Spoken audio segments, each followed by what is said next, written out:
Hello, folks. Welcome to Between Awesome and Disaster. This is your host, Will Carey. I appreciate you tuning in. I hope you are doing well, staying safe, doing the thing, all the stuff that I tend to do. In a recent turn of events, last couple weeks, my wife and I have taken to a couple of like weekend recreational activities that also seemingly coincide with preparations for a like Last of Us post-apocalyptic wasteland.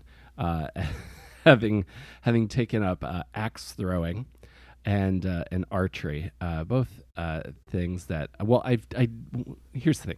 When I was in the Boy Scouts, I did archery like old school with the plastic, with like a plastic bow, um, and I seem to recall. I don't know if this is true. No, I now that I think about it, I think they did make accommodations because I was left-handed. But my wife is left-handed also, and I remember taking our like introductory uh, archery class, and the guy like really roasted us both for being left-handed. But slowly but surely, I am improving my skills. My wife, on the other hand, is an amazing shot with a bow and arrow. So I feel like the next time I visit my dad, who's also I've mentioned kind of big outdoors hunting enthusiast kind of guy. I imagine will be more prepared than ever, as well as for whatever uh, the uh, the future of society brings us. Because we live in a society. Exciting day on the show today. This is another episode that is a long time coming, and I'm happy that it's finally happened. My guest on the show today is comedian Drew Landry. Drew is a comic I know from when I started doing stand up in Baltimore. This is back in like 2007 through 2010 before I moved to New York City. And Drew was, I think he was, when I met him, he was like maybe 16 or 17. He was a teenager. He's probably one of the younger comics I knew in Baltimore. And then he went on to move to Los Angeles. He's been out there for a few years now, and has been doing great. He's as funny as he's ever been, and he's doing some incredibly excellent, deeply personal material that does not sacrifice the laughs. This is something that you can check out now. I'll have a link to it in the description. Drew recently self-released on YouTube a 20-minute mini special called "All My Friends Are Dead," dealing very specifically some very like personal tragedies in a really hilarious way. And I'm very excited to see it doing so well, and seeing that so many people are checking out. So if you're listening to this, I hope that you do as well. Again, Drew's new special, All My Friends Are Dead, free on YouTube. You can catch the link in the description. And he's a really great funny guy. This is one of those, again, I'm so happy this is happening now as I try to run through and get everybody that was very formative to my beginning as a comic in Baltimore, in a scene that I think the greater comedy community hasn't thought about too much. I know my music friends play Baltimore a lot and love it, but I feel like the Baltimore comedy scene has not quite gotten the sort of notoriety or respect that I think it deserves, given the number of truly excellent performers that have come out of that area. I know people talk about DC, but Baltimore has a lot of great talent as well. So I hope you guys really enjoy this. And if you enjoy this, watch Drew's special, and you can check out everything related to me at awesomedisaster.com. It's got links to everything related to what I do there as well. And let's get into it and talk to comedian Drew Landry.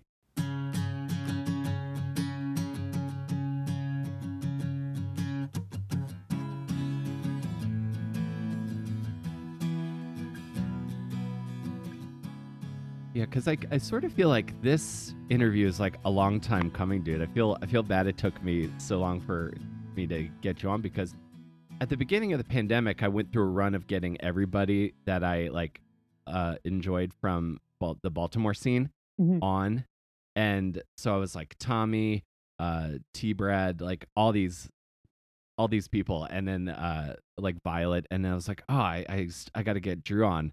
So I'm glad to have you on now. Yeah, It's it's been a been a long long time, man. time.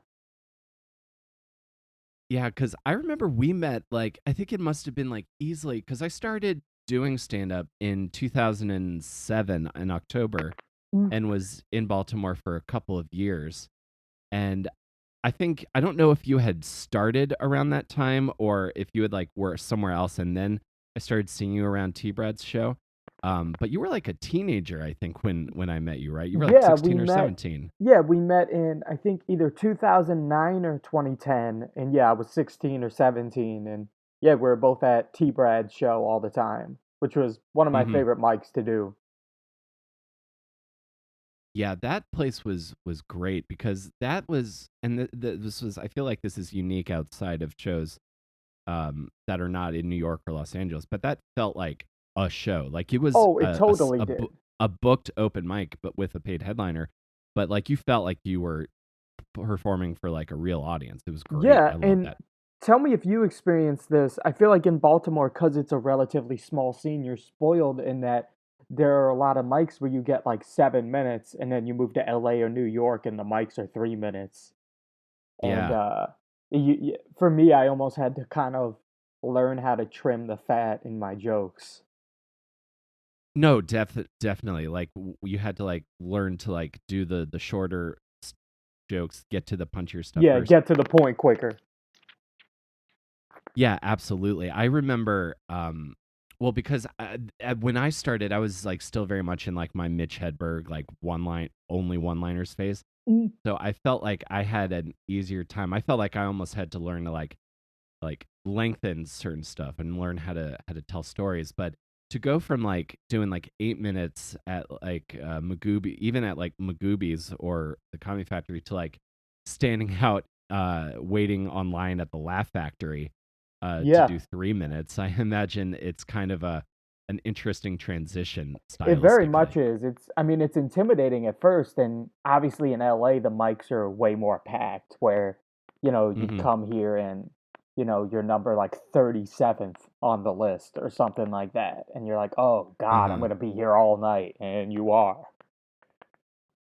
So Yeah, yeah, that it's sounds definitely a crazy. transition, Uh-huh. but I'm sure it's And exactly the same in New York. it's not too dissimilar. I almost felt like and I don't know if LA is like this, but I felt like when I first moved to New York and started going to the places that I would eventually become a regular haunts like the Creek or like when I was doing like the vintage lounge at Gotham and stuff. Mm. I almost felt like I had to prove that I was in it for the long haul before I felt like I was accepted. I don't know if that you ever felt that like Oh going yeah, from totally. Maryland to LA. Yeah. Just like showing your face enough, and it's like, oh, okay, this guy's here to stay. This guy's part of the scene. Yeah, exactly. He's not like a hobbyist. He's in it for Yeah. he's Were taking this you seriously. intimidated when you moved to New York? Um, Not really because I wanted to live here outside of stand up or Oh, entertainment yeah. like show business. I just wanted to be in the state because I was just fascinated by it. Like I wanted to be surrounded by this mix of culture and like Broadway theater and all of this stuff I had seen in like movies or TV. I wanted to be around that. So I wasn't particularly intimidated. I definitely, when I started really hitting rooms hard, uh, realizing that I really had to step my game up because this is where like the best comics from all of the smaller local scenes come. So I felt like I really had to step up my game as far as writing and like really put in a lot of extra work as far as like getting good quickly. Oh, yeah, absolutely. It's like you have to level up as quick as you can. Hmm. Yeah, well, and especially because like where we started, like Baltimore being, and I feel like it's maybe a little bit different now, but to go from like in the grand scheme of the entertainment business, like a pretty like small, and I honestly I think Baltimore's kind of overlooked a lot. Uh, It's a to great kind, scene. oh yeah, I love that I love that I started there, um, because and we were all just kind of like I don't know. We were certainly ambitious, but there was no everyone was like not trying to. I never got this sense of like chasing fame like you do in maybe like bigger cities, but like I felt Yeah, like there and was a time when I was just in it because I liked getting on stage and like the feeling of getting laughed, And you it know. didn't feel as competitive as New Mm-hmm. York or LA. It genuinely felt like a community. Obviously, there were still petty people and competitiveness, but not in the same way as New York or LA. And yeah, it's a small scene, or at least it was then. I don't know what it's like now, but it was such a good scene. Yeah, because you had T Brad's room, which was in Baltimore County, and then you had all those Irwin rooms down by College Park, and then Mhm. you could go to DC. Um, I Dave even think it's a Chauffeur's little bit rooms. Dave Chauffeur, absolutely. Almost feel like in Baltimore now, if you wanted to do a set every night, you could. Whereas I think when in like the early to mid 2000s, I don't think that was the case. I think you pretty much just had like one or two things and that was it. Because I wasn't around like when Hammerheads was happening. Oh yeah, me neither. Yeah, I feel like when I was living in Baltimore, you could get on stage maybe 4 times a week if you really wanted to. But Mm-hmm. now it seems like the scene has expanded enough that you could get on stage every night if you wanted to. Mm-hmm. Which I think is great for comedy, like overall. Like you can the more because at that early stage, it's all about like just getting comfortable with being in front of people and like holding the microphone, like all of that performance stuff that Yeah. goes into to being a stand up.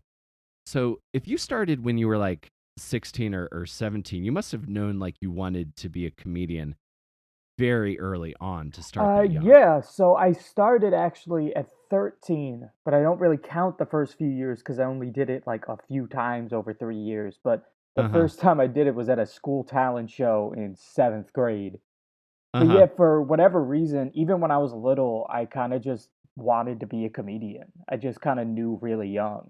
So as soon as I had the ability to try it at the school talent show, I was like, I want to see if I can do this. And it was so fun. So for about 3 years, I'd perform a lot at this coffee house near me. Excuse me, or other talent shows and stuff like that. Now, this is when I lived in Illinois at the time, and when I Uh was huh. 15, we moved to Baltimore. And I started performing more in Baltimore than he did in Chicago, actually. Uh huh. And yeah, so 15 or 16 is when I started doing it regularly. But yeah, I just, for whatever reason, I knew pretty young that I wanted to do comedy. Interesting. So I'm also I find it interesting that like you had a concept of what stand up was when you were that young because I remember being uh probably not like super young but I remember like just flipping through channels on DirecTV and finding Comedy Central and seeing stand up because I'd only listened to it. Like I'd heard like Jeff Foxworthy or I remember being young and seeing Bill Cosby himself for the first time and I had no concept of like what a single person on the stage talking to a crowd Mhm. was like that young. But do you have like a like an earliest memory of being exposed to stand up? Is there like a patient zero for you in terms of this Yeah. life we've chosen? So it's interesting. When I was little and I wanted to be a comedian, I wanted to be a sketch comedian or in movies. I wanted to be like Chris Farley or Jim Carrey. And then middle Uh huh. school, I always kind of vaguely knew what stand up was or that it existed, but it wasn't until like when I was 13, I think, is when I started watching stand up a lot. But I think my Hmm. first exposure to stand up was probably similar to you as a kid. It was probably Bill Cosby himself. And then in middle school, this was the height of Dane Cook. So Dane Cook was on Comedy Central like 24/7. Hmm. Trying to think, Dimitri Martin, Mitch Hedberg. This was also the height of Comedy Central Presents, those 30-minute specials that would play. Yep. So I would just have Comedy Central on and would watch stand up as much as possible. As soon as I kind of discovered stand up, I knew what it was, but as soon as I kind of got to a point where I was just sitting down and watching it a lot, I was obsessed. Uh huh. And yeah, like that run, those like runs of specials, like when like Dimitri Martin, I think Lewis Black had like 3 half hours in addition to Yeah. the hours he was doing.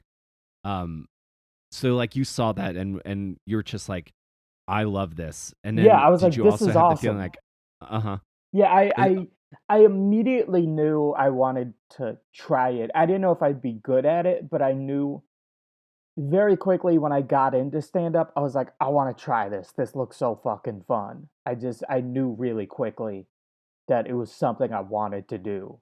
So Hmm. I would like kind of just write jokes for myself for fun. I had no Hmm. opportunity to do them. They weren't good, but and then yeah, then the talent show in school came around. I was like, oh, this is my chance to try stand up. So I like scrambled to write 5 minutes and audition. Uh-huh. And how did that talent show go? It honestly went well. I was lucky. My first time doing stand up was relatively easy. I was nervous as fuck, obviously. Like, I've never been Sure. more terrified. But it was easy because the crowd was essentially just my friends and their parents. So it could not have been a more supportive crowd. So I killed. Uh-huh. And I think when you kill the first time you do stand up, it gives you a naive look at how difficult it'll be. So I was like, "Oh, I got this is going to be the easiest thing ever."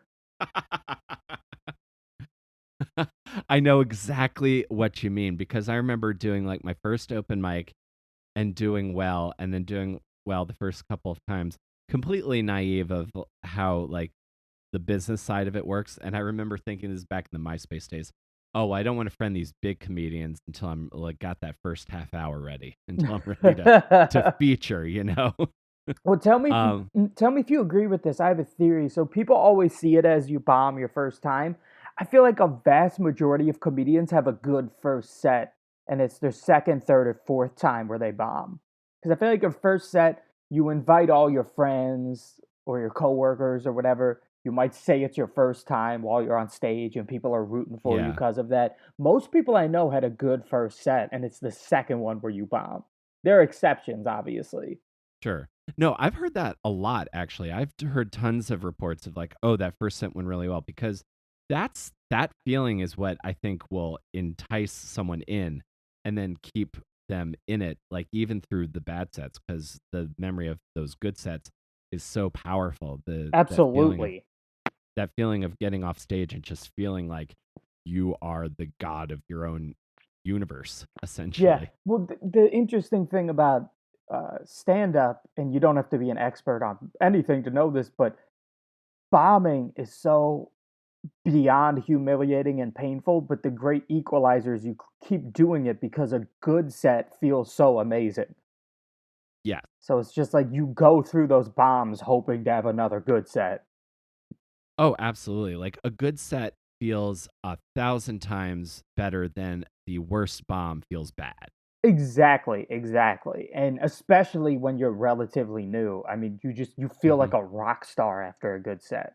It's just the best feeling. And especially for me, Hmm. I was a teenager. I didn't really have much confidence yet, so it was kind of the first thing that gave me confidence was trying stand up. And it was just because it was the easiest crowd in the world and it was a good set, it was such a great feeling. I was like, I want to keep doing this. Oh yeah, absolutely. I can 100% see how that would be the case. To go on stage by yourself and succeed in Yeah. something, that would keep me going all through the rest. Because if you were like 13 when this happened, you would probably been like what, seventh or eighth grade. Yeah, 7th grade. Okay, so like I would carry that all through senior year of high school. Oh, totally, totally. And like I said, because it's almost like my first set, I was so lucky. It's like it had training wheels because it really was the most supportive environment humanly possible. And I think that really is what gave me, I was lucky in that it gave me that boost of confidence for a while. I was lucky that my first time was just in such a chill, positive environment. That's great, man. And this is in Illinois, and then you go to Baltimore. What was that transition like for you to go from like Chicago, which is like a pretty major city, to Baltimore?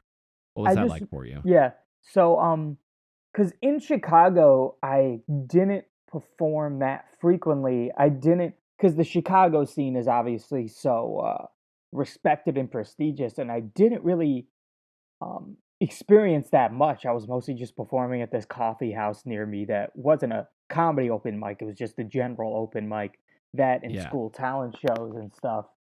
So I didn't really get to I did Second City had stand-up showcases and stand-up classes, so I did that a little. But for the most part, I didn't really get to experience the true Chicago scene. But I remember when I moved to Baltimore, I was 15, and I just wanted to immediately find where the scene was. And I discovered Magooby's Joke House, and I signed up for the competition.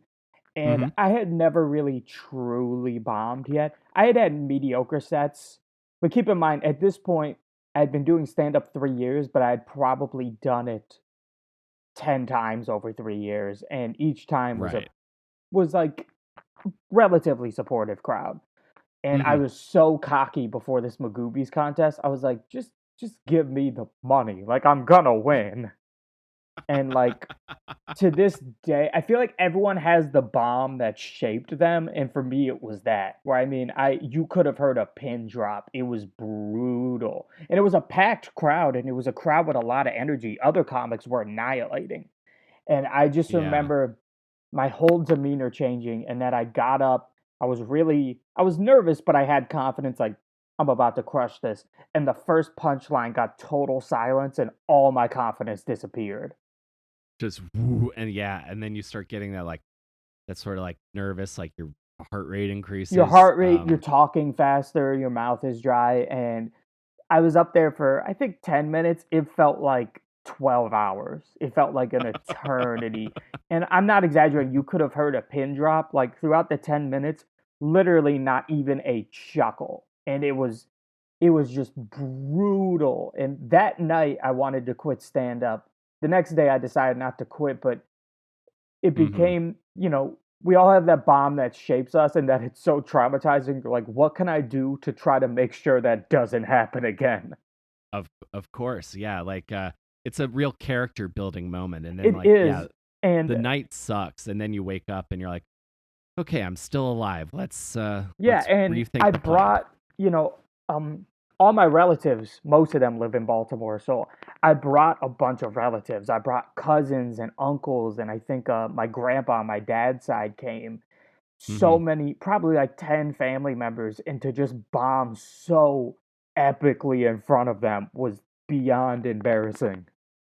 I I bet. Oh my god. And then suddenly people like, well, I mean, I imagine like it might be different if you were younger. It's just like, I don't know about Yeah, this I don't know if part he of should keep history. doing this.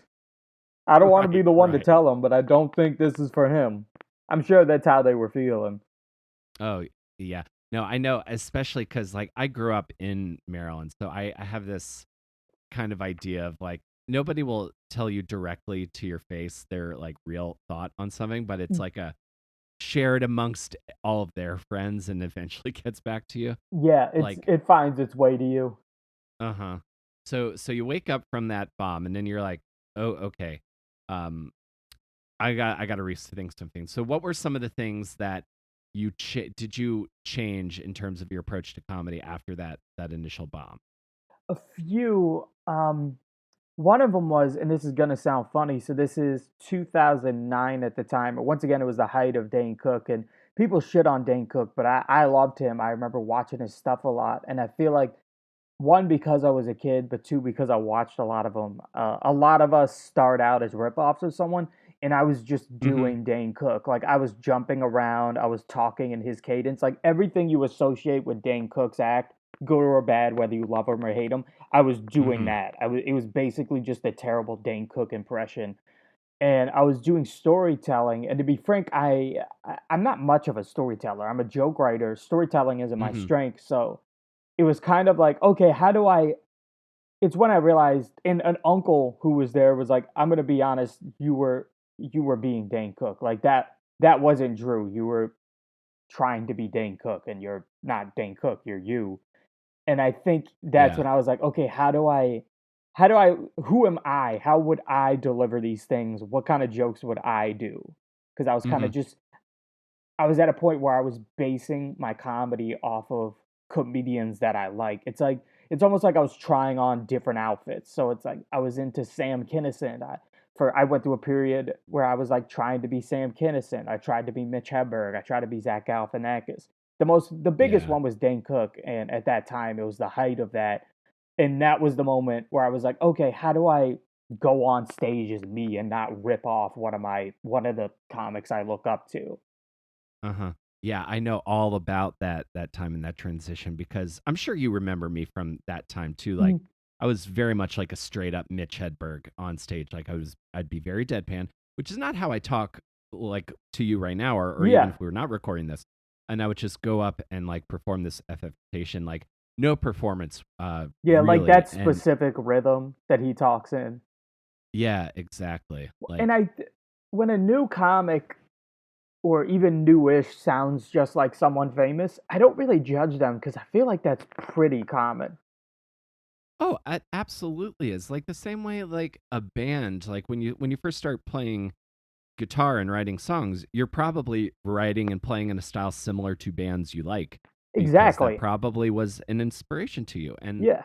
And I think eventually what happens is the good artists like you figure out how to integrate not yourself and your own like thoughts on things into your inspirations so that it's more you because your inspirations are a part of you, but you don't want to just go up there and do like a direct like impersonation essentially. Exactly. And I can't remember who, but I heard a comedian say the interesting thing with stand up is it takes years to get good at it because it takes years to learn how to be yourself, even though that's the simplest thing is to just be yourself. Hmm. And obviously, I'm not one of those comics that thinks it's mandatory to be yourself. There's plenty of great comics that are characters like Of Jesselnick or course. Dice Clay or Daniel Tosh, but I'd say like 80 to 90% of the time, the key is to be yourself.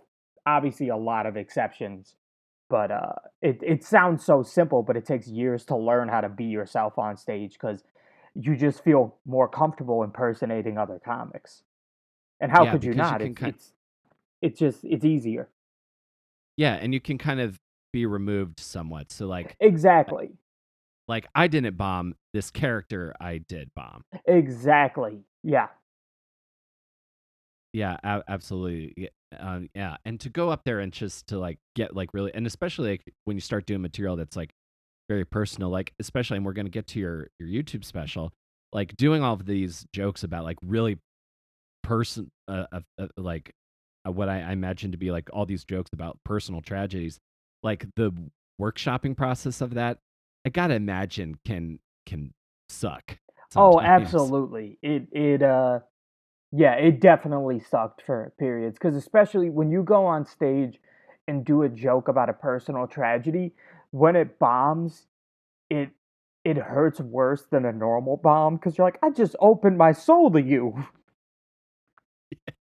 And Yeah, it's very painful when that stuff when you're workshopping that kind of material because it's uncomfortable to talk about that stuff on stage anyway, and the goal is to make it comfortable, but when it bombs, it's just so uncomfortable because it's like, this guy's talking about this tragedy, and no one's laughing. Everyone's just uncomfortable in this room. right, yeah.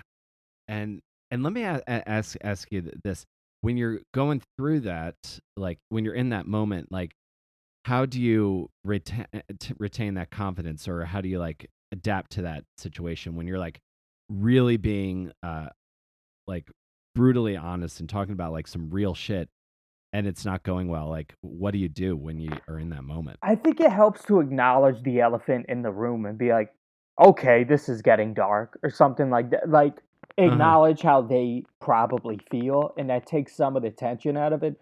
It won't necessarily save the set, but it saves it a tiny bit Mm-hmm. when you acknowledge this vibe you've created where you're like, okay, I've dug myself a hole where I've gotten too personal and the joke isn't funny enough yet. So it's about kind of just at least acknowledging what's happening. Yeah, absolutely. I definitely remember a couple of those sets, like doing late night at the comic strip, where I would get like an awe to certain jokes, and Oh it's yeah.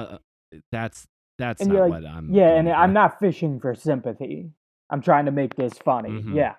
And I think that's Yeah, the other thing is how do you frame it in a way where you acknowledge where you're not dismissing how tragic this thing is, but you don't look like you're asking for sympathy.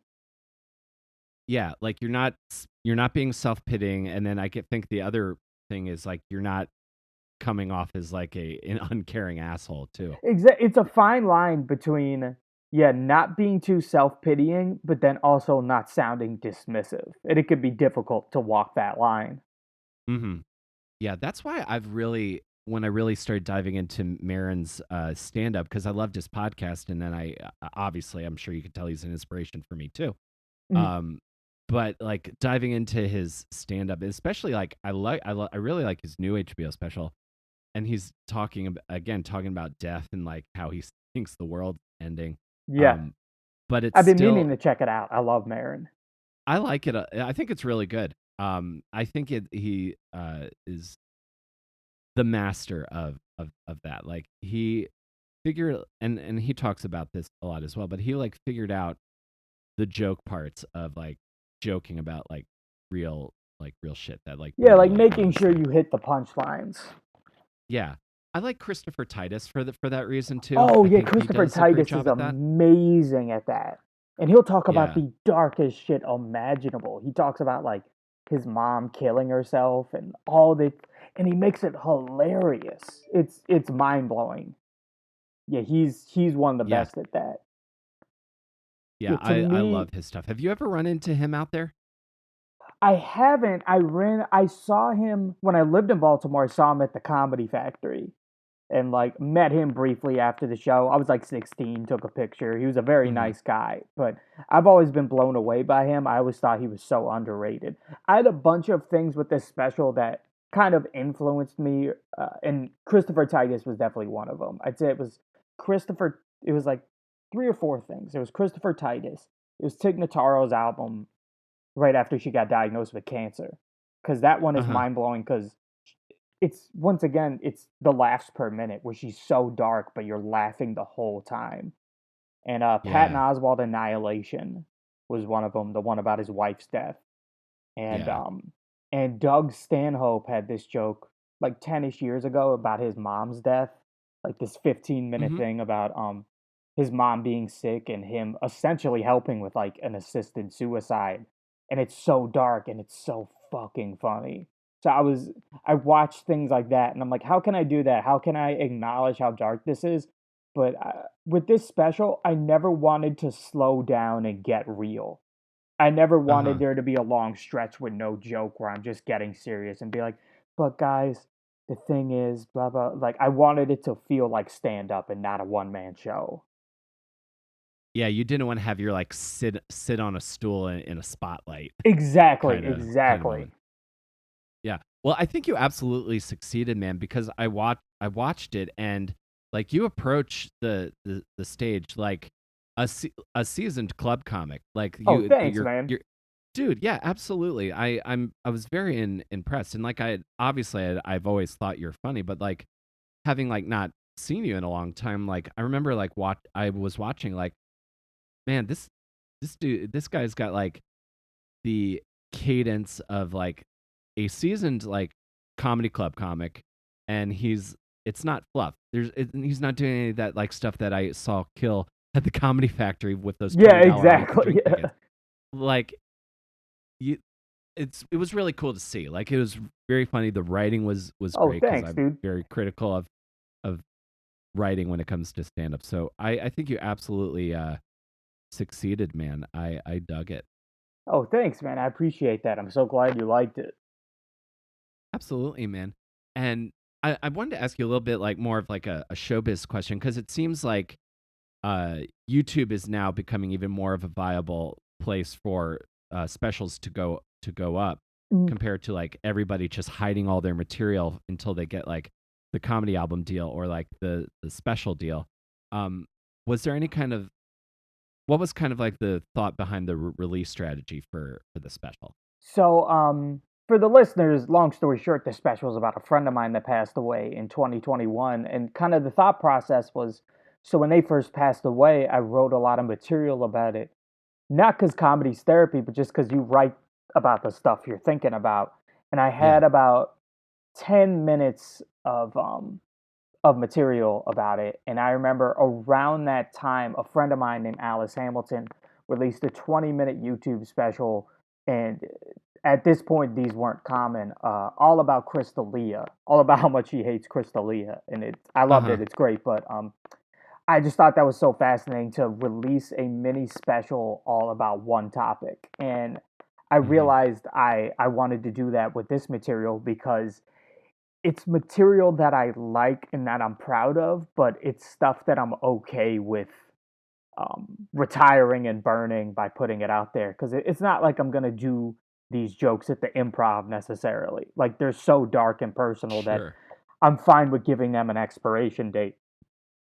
So I had 10 minutes of material about it. I wanted like a 20-ish minute little mini special. So I kind of workshopped trying to build the perfect other 10 minutes for a long, long time. And I mean, I probably wrote uh, the amount of jokes in this special, I probably wrote double the amount and just cut out all the filler, anything that didn't work, anything that was even mediocre, because I really wanted it to be short. Because I have the self awareness to know I have the clout. I don't have the clout to sell a special, and I don't have the clout to.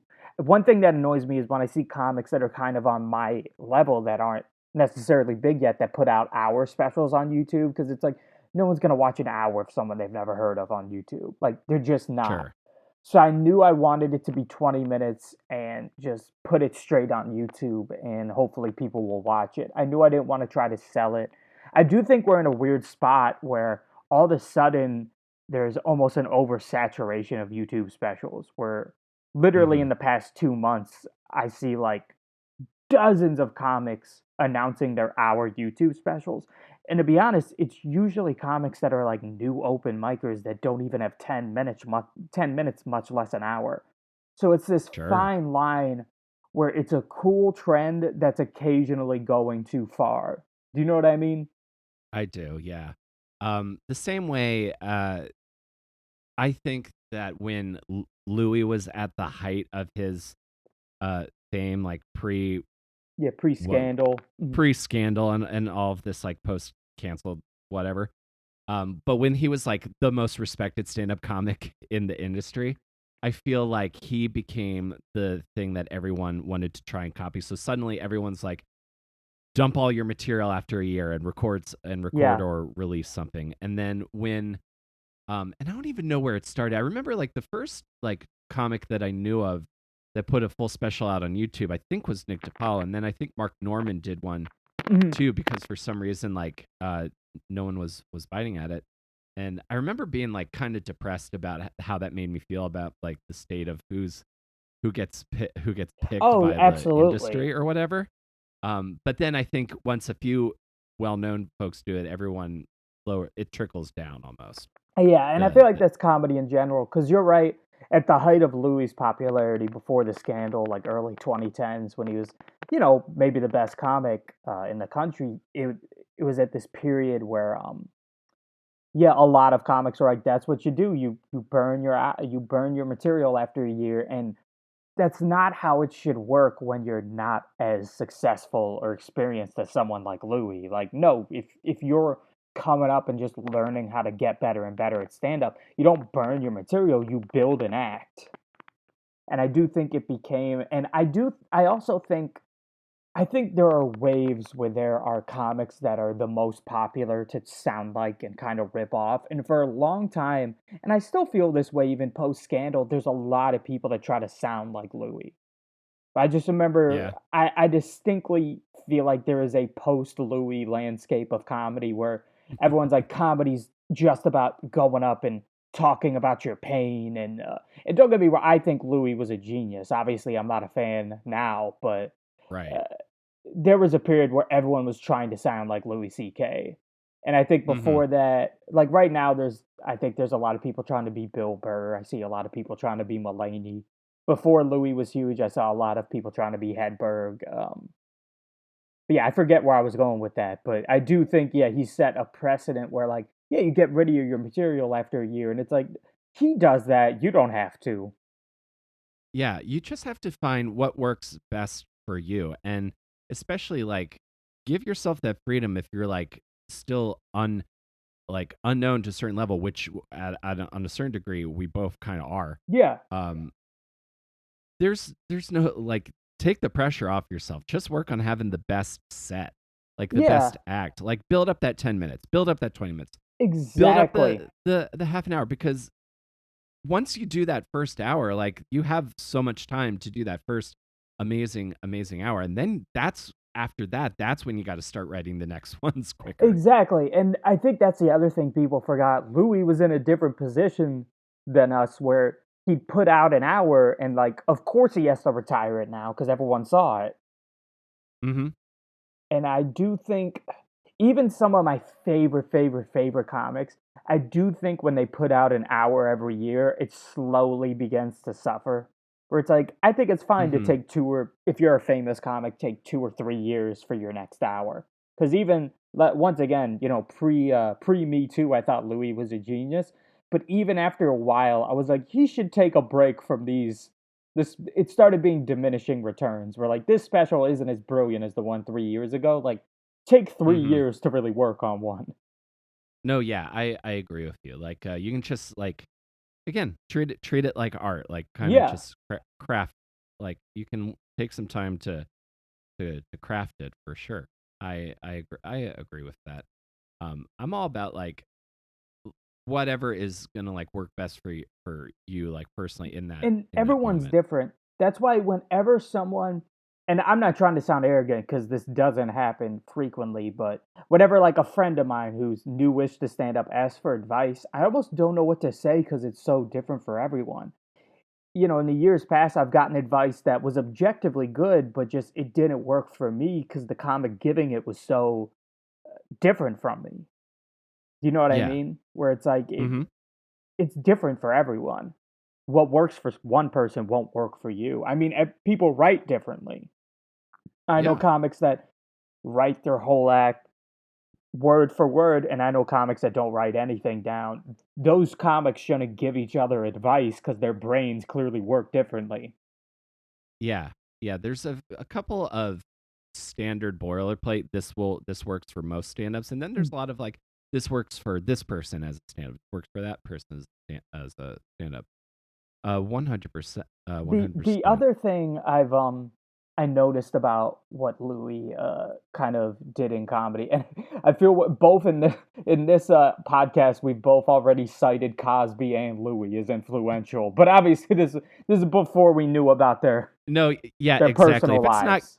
exactly, if it's not clear, Drew and I are both very Yeah, we're anti-rapist anti sexual Cosby and assault. anti Louis. Yeah, but speaking Yeah, about before we knew they were predators and their effects on exa- comedy, I do of remember course. Louis would talk about how his writing process was he gets a premise and goes on stage and just works it out. And I think there were a Hmm. lot of unexperienced comics that were like, yeah, that's how I should do it. And it's like, no, you shouldn't do it like that. Because now Mm-mm. to this day, constantly see comics that just go on stage with just a vague idea and work it out. And if you're a pro, you can do that. But if you're newer, like, no, come up with a joke before you get up there. Of course, Because and I especially see like that if a you, lot. People that write on yeah, stage, and it's like, not everyone can do that. It's fine. I can't do that. And it's fine to acknowledge when you can't do something because it makes you better. 100%. And I've also felt that way, like just from a professional standpoint of like when you're even if you're like asked to do like a free show, I always when I am asked to do something, if I'm not doing something explicitly labeled an open mic, I try to be as quality as possible. Absolutely. And Uh, that's another thing I out see a of lot. respect. Yeah, I hate when comics treat shows like open mics. Like to when they're Yeah. just up there like, "Oh, what else? What else?" And it's like, "Do your act, do your normal jokes." Especially if it's paid. But yeah, even if it's free, it's a different vibe. It's different if you're super established and you have to treat shows like open mics cuz you don't really go to mics. But for the most part, I'm talking about when I like on one of the shows, that I book for fun, if a comic's just up there like, "What else? What else?" It's like, "No, do jokes." Yeah. You don't have to workshop Exactly. right now. Yeah, you can just make this crowd laugh and Yeah, you can exactly. and bolster the reputation of the show because that's something else I've thought of from my time as a producer as well. Um, how long have you been in LA now? Um, let's see. I came here in late 2015, so almost 8 years, right? Yeah, like 7 years going on 8, if I'm doing the math correctly. Yeah, I think so. Time Congrats on. flies. That's so weird to think about. I know. I had that thought the other day. I was talking to my mother, and I remarked that this will be my 13th year in New York, and I was just like, oh, because I still Wow. felt like I just moved. Yeah, Because like, I remember when you moved, and even that's weird. I'm like, okay, wow, he's been there that long. You yeah, I moved in know. 2010, right? Yeah, summer of 2010, and we've just had whole lives, Yeah. which is kind of amazing to think of. So when you hit LA, I'm curious because based on like my look at your calendar and other stuff, it seems like you're doing some really cool shows. What was the process of getting like integrated into the LA comedy scene like for you? Because I see you do stuff at like the Improv and Laugh Factory and what have you. What was that process like? Were you doing like the stand online stuff that I've Yeah, heard about? it was an extremely slow process. And there are comics that come out here and they just think they're gonna find success immediately. Back then I had the self-awareness and the expectation like this is gonna suck at first. Like I knew that. And it Good, really good. did. And it's interesting because in Baltimore I had gotten very confident as a comic. In my first year or so in LA, that just disappeared and I was bombing all the time. I think it was a mixture of nerves, but also having to step my game up. Where it's like Right, this and New York are where the best comics go, and some of the shit that worked back home might not work here. So there was definitely an element right. of that. But any cool thing I have done here took a very long time. I'm sure it's the same in New York where like Mm-hmm. it's just a long road. Yeah, basically. Marathon, not a sprint, is the Oh, phrase I like a lot for absolutely. It that. really is. And I mean, it was intimidating at first. When I first came to LA, I was excited, but I was kind of terrified. Like it was very nerve-wracking. It's nerve-wracking to move anyway. You're upending your life. You got to make new friends, all that. But yeah, I was very intimidated by the scene. Mm-hmm. I've even felt that way. Like, just I feel like I've got now that I've been here for a while. I feel like I got New York kind of dialed in. Like, I know how to comfortably navigate like the city, and like I got some stability. But even like just going out to like LA last summer for a couple of days, my wife and I were out, did a road trip, and just even like getting in and like getting on the 10 a Uh-huh. couple of days in a row was like, and just adjusting to that, being in a car and driving and like fucking parallel parking and Yeah. in like the post-apocalyptic landscape that is downtown Los Yeah. Angeles. Exactly. um It's an adjustment in a lot of ways.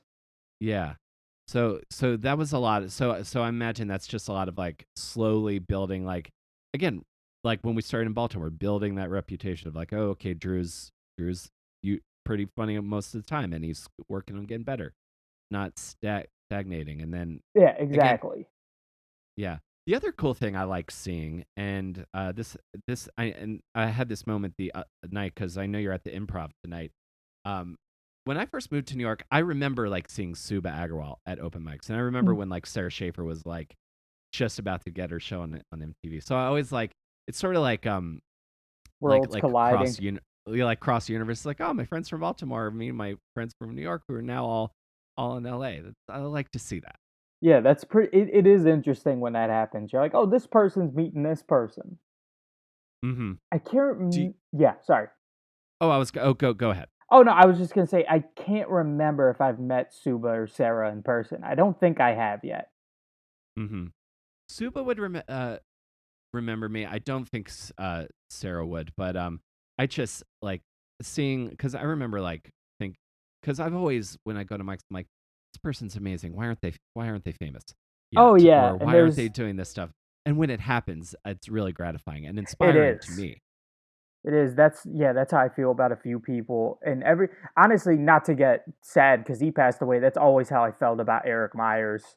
Where every time I saw Eric Yeah, Myers, I was like, "How is this guy not the most famous comic in the history of the art form?" And there's a few I comics like know. that. I agree completely. It is such a loss Yeah. to that Eric passed away, and to pass away in such a horrific accident. I remember the first time he headlined, this was before High Tops. This was Damon's Bar and Grill. I don't know if Mhm. you remember I when it was hadn't at moved to Damon's. Baltimore yet, but I've heard all about it. Okay. The first time I saw Eric Myers headline, that was the first time I ever laughed so hard. I legitimately could not breathe. Me too. I was right about to say I saw him at Sonoma's. If you remember, did you I still do. live? Yeah, and I feel the exact same way. I literally couldn't breathe. And for anyone listening, Eric Myers, check out his stuff. And Hmm. that was an example of sometimes when someone passes away, we exaggerate their talent, but like he really was. I mean, I never saw someone kill harder. Uh-huh.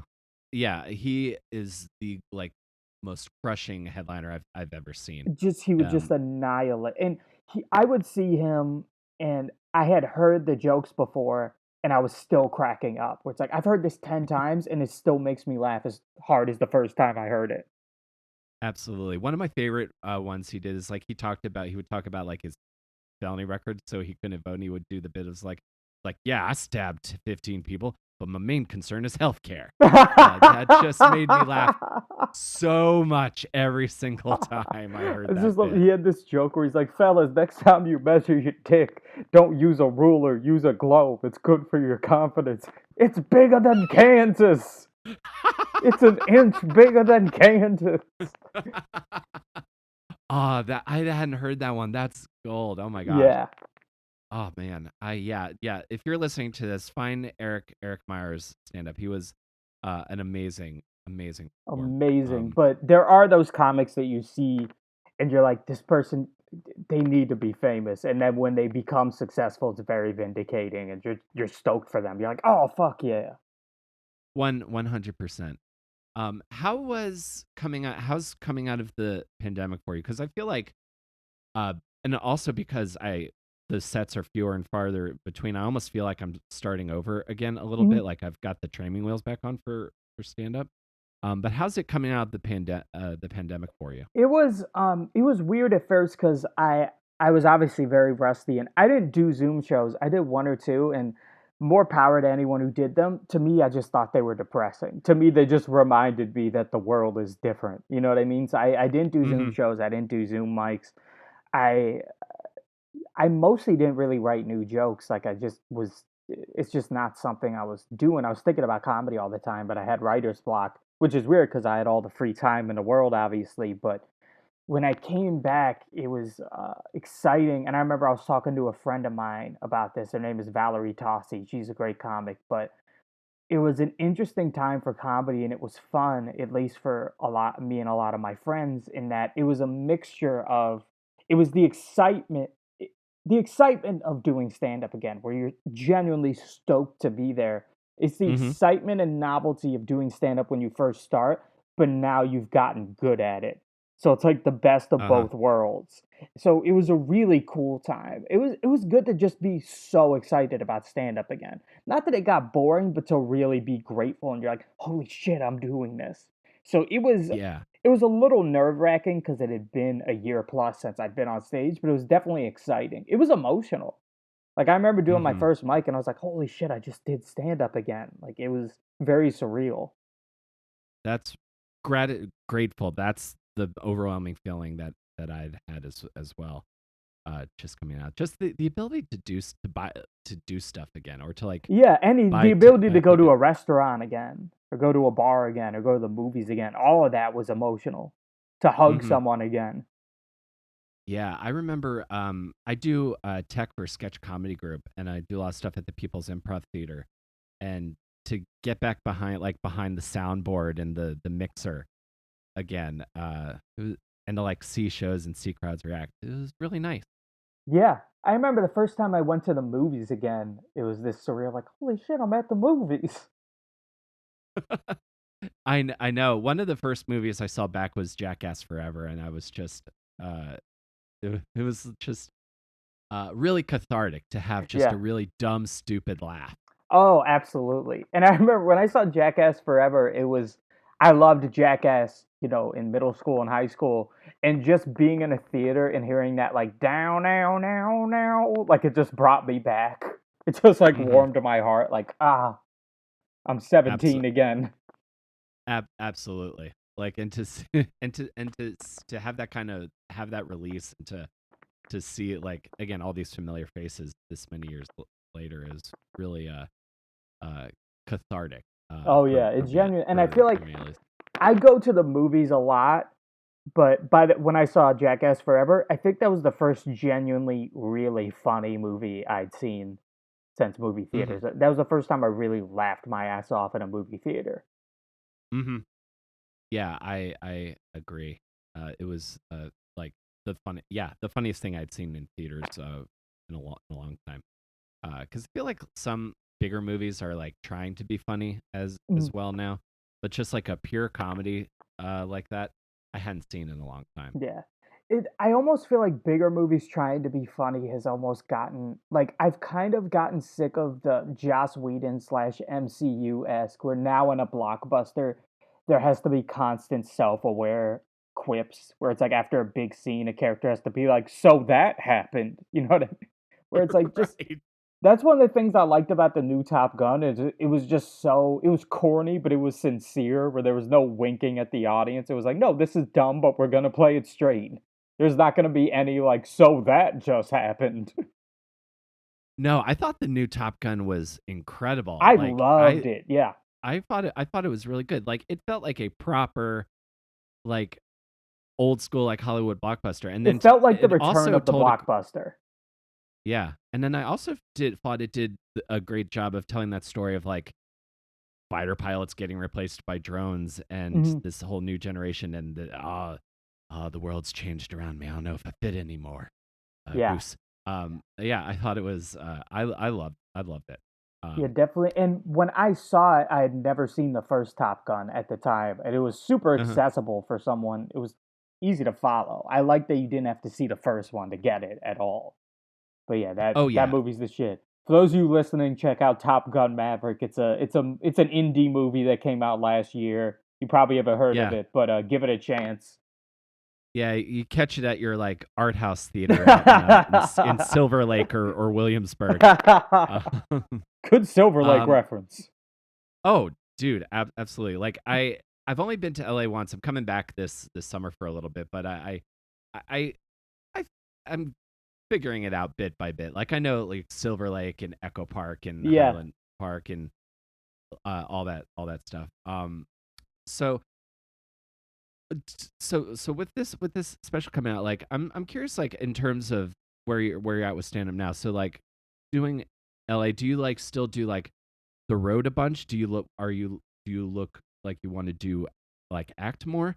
What's sort of the thing that you're interested in most I right now? think the plan right now, because it was this weird feeling. I focused so much energy on this special for so long that now that it's done, it's this weird feeling where it's like, oh, now, like, what do I do with myself now? So I think the plan is I've been going on the road decent amount primarily as a feature, and I think it's just figuring out the next move in terms of going on the road. My plan is I Mhm. want to find a friend to go on the road with, and even if it's just bars and just yeah, try to do that. So right now, that's where I'm at. Is hopefully in the summer or fall or whenever, go find a friend to go on the road with.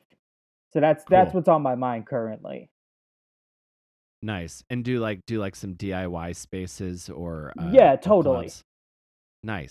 And right now, I want to do everything I can to promote the special. Like I print out these little Mhm. business cards that just like promote the specials. So like if I'm on the road and someone's like good set, I can hand them the card. Like I just right now that's been my goal. Just like try to get people to watch the special. Oh yeah. Like it was so cool like to look at your YouTube channel cuz I remember all of our videos that we used to take of our sets back from the Baltimore days and it's Yeah. like even looking back at my old ones like oh a couple hundred views here, a couple hundred views there. And then to like see like a non insignificant number of people getting this views on this new one. I think you're really like got a lot of momentum going man and I really want to I hope that translates into some more stuff for you, Yeah, like some more fingers shows. crossed. I hope it does. Yeah. And especially because you're at a place where like you have this basically proof of concept of you as a stand-up out, but without having but it's specialized. Are not burning all of your material. I think that's one of the things I was excited about with it, where it's like, watch this if you want to know who I am, but you won't. These aren't the jokes you'll hear if you come to see me. Yeah, Like you haven't exactly. And seen. That's the other problem with a lot of comics, say on my level or lower, who are putting out our YouTube specials, where it's like, well, now you've burned all your material. Mm-hmm. And it's like, I don't Now want you to got to burn go all back into my mics again. jokes. Yeah, I'll burn 20 minutes of jokes about a very, very, very specific topic, but I'm not at a point where I want to just burn an hour of material. Mm-hmm. No, yeah, absolutely. Until somebody's until somebody's paying you for it. Like, Exactly. uh, Yeah. no, that makes perfect sense to me. So when you like go on the road, like based out of Los Angeles, it seems like folks usually hit like Central California or San Francisco, and then like Vegas. There's this kind of like L for Yeah, the and Los that's so Angeles funny based you say that comic. because that's exactly what I did. It was Vegas first and then San Francisco. Ah, nice, very very cool. I love San Francisco. I had a pretty tough set at a show in Vegas a few years ago. Oh, yeah? Um, yeah, it was again another one of those learning experiences. It was one of those like, okay, don't do too much local jokes you just wrote a couple days before the show Yeah. that you thought were gonna really endear you. Just What do you remember open with where the it was, the establishment. show? Like the venue? Uh, it was a bar show across from the Pawn Stars pawn shop. Mm. Oh, Steve McNally. oh yeah, I love Steve. Yeah, I love Steve too. Yeah, It I know the was exact that one. place you're talking. I know the exact show. Yeah, But down yeah, by Fremont. yeah. I thought Vegas was fun because me and a friend, my friend Kat, we did like a week of shows in Vegas, and it was so fun because we got an Airbnb. We just hang out during the day. We do the shows at night, and then just go out and do Vegas shit after the shows. Uh huh. And it was just like, oh, it was so fun.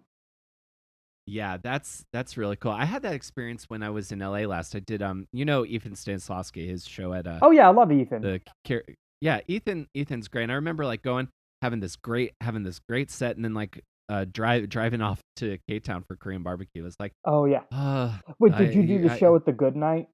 I did, yeah. Oh, that's funny. My girlfriend did that show last week. And also Oh, nice. the Good Night is just one of my that's one of my go-to bars here in LA. Like I'm there all the time. It's so Nice. fun. It's just yeah, it feels like worlds colliding hearing you talk about the Good Night. Mhm. Absolutely, man. I loved that place and that show. It was a really great time. It was like very tempted by this pleasant Southern California lifestyle Yeah, when I was out did you there. meet Kevin Anderson? I think he co-hosts that Yeah, show. He's a friend of yes, I mine. did. Yeah, great dude. But Yeah, I love Kevin. I love you. Joe, that's I so think is. yeah, Joe K. See, even this, Hmm. like, it's so I had no idea that you knew Kevin, Joe, and Ethan. I was like, Uh huh. small world, not that small. You're comedians. It completely makes sense. But I'm just like, wow. Oh, totally. I knew Ethan from like years in New York at the Creek in the Cave doing mics and sets there. So like me and him go back a little ways. That was that was a good time. You ever go down to San Diego where like where this I think that's another popular spot for LA comics too, yeah. Yeah, I so in 2018 I did the San Diego Comedy Festival, and it went Mhm. pretty well. It was a competition, so I didn't advance. I just did one show, but it went pretty well. But for whatever reason, I assumed that San Diego was very liberal because California is very liberal, and it's right near the border of Mexico. So the first half of my set was doing well, and then the second half I threw in some Trump jokes, and I completely lost them. Like complete, I Oh could not win no. them back, and that's how I found out Uh-huh. that San Diego is extremely conservative. I had no idea about that either. Yeah, I guess very it's sort of conservative. interesting. I guess it sort of makes sense because there's that big Navy presence, military Yeah, big presence there. military presence. So I think that's a huge part of it. But yeah, that was the only time I've performed in San Diego. I'm hoping to go back, but it was a Hmm. fun show until I did that. Until you did that, yeah.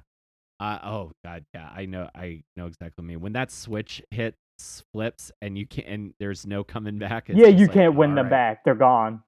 well, They don't like you let's now. Yeah, that's it. let's chill. And the first half Let's was just get through it. going well, so it was really like a switch flip. Like they love me, now they hate me. There was no in between. Oh my God, that sounds brutal. It's just like, all right, well, we'll move right on. Like, But something else I was going to say as well, like when that switch happens, like when my first couple of auditions at the comic strip before I did get late night eventually, I don't know where I'm at now, but that's neither here nor there. I remember just getting torn to pieces by, they used to have judges at that show, Oh, and they picked apart my physical appearance, they picked apart the way I talk, oh, they picked jeez. apart my, they didn't really say anything about my material, but I definitely have a bone to pick with a few comics if I ever get them on this podcast. Yeah. Because I don't think that helped. I don't think that helped me Yeah. get better.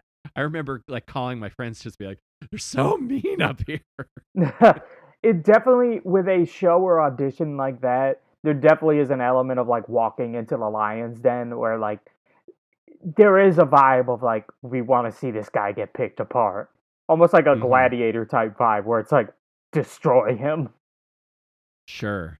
I'm imagine like I don't know if you do stuff at the Comedy Store a bunch, but I've always heard like tales of the Comedy Store being this like weird dark place. It's a very, very negative environment. I've heard it's gotten better in the past few years, but yeah, it has such.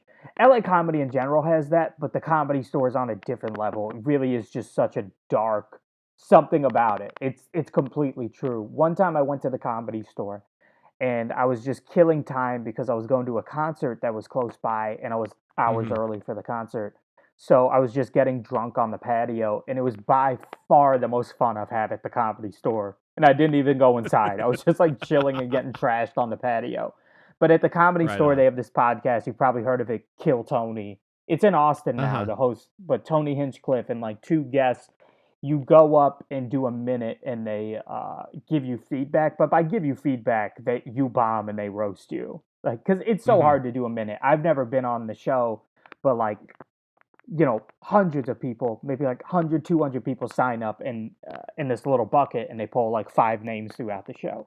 But I remember when I first moved to LA, I went to the comedy store and I signed up for Kill Tony, and I was like, hell yeah, a chance to maybe get up at the comedy store. And 10 minutes into the show, I was like, holy shit, please don't pick my name, please don't pick my name, please don't pick me. It was like a total switcher. It's like, I do not want to go up, this is going to be terrible.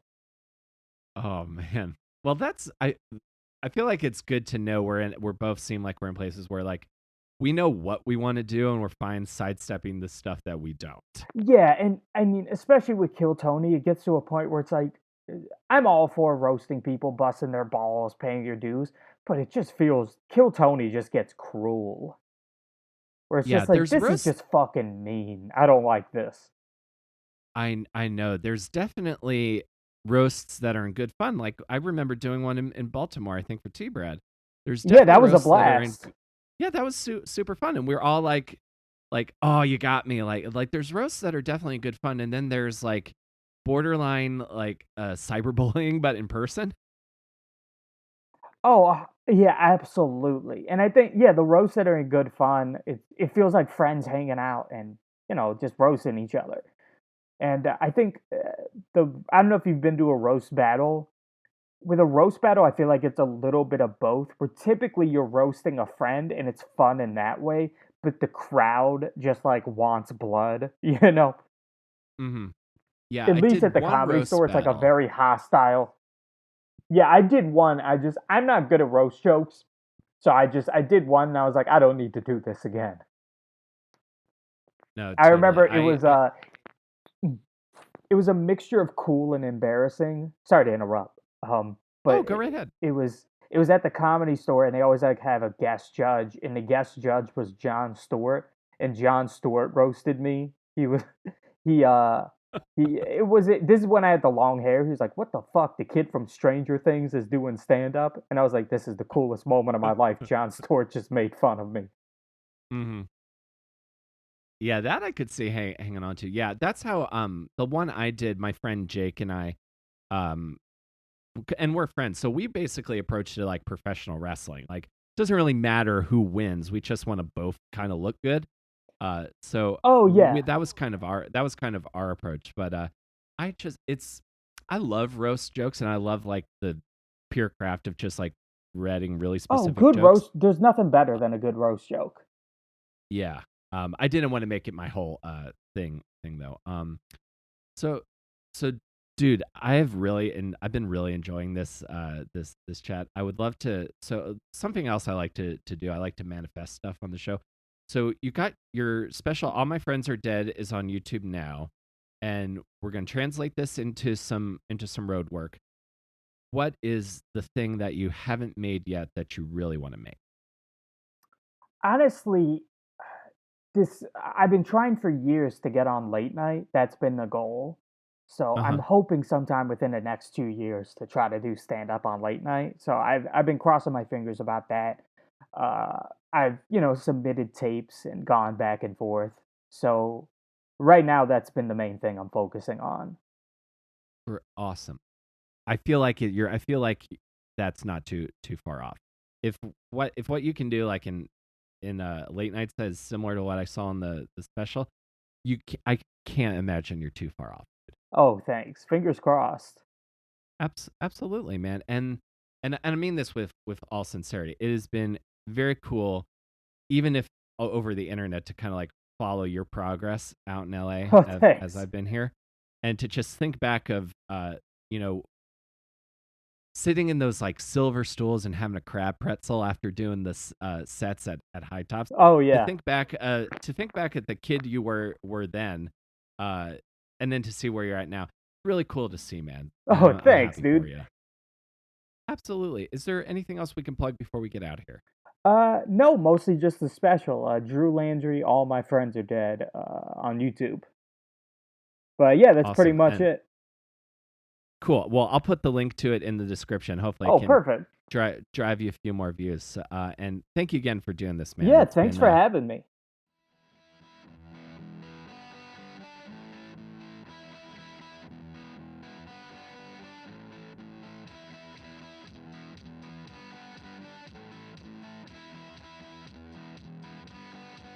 all right, comedian Drew Landry, everybody. It has been very cool to see his progression as a comedian from the time I knew him in Baltimore to where he is now. His special, All My Friends Are Dead, is free on YouTube now. You can find a link to it in the description. And if you enjoy personal, thoughtful, punchline heavy stand up comedy, it is the special for you. So make sure you check it out.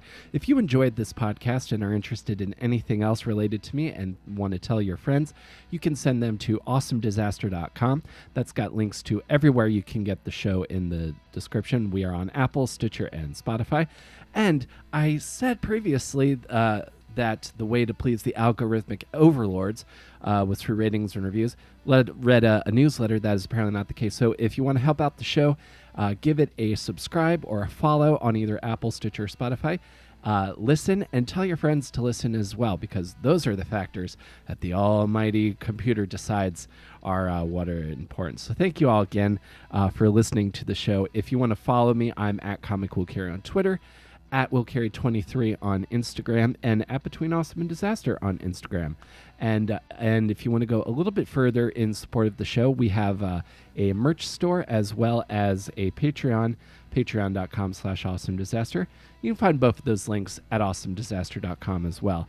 And I'm going to spend my time thinking if my past couple of weekend activities have been more apocalyptic training disguised as sport, maybe my next weekend's set of activities, in addition to the return of Major League Soccer and my team, New York City Football Club, perhaps I will investigate indoor mini golf or high or like fancy billiard halls. Maybe that'll be the next thing I come into, more of like a Kingsman kind of thing.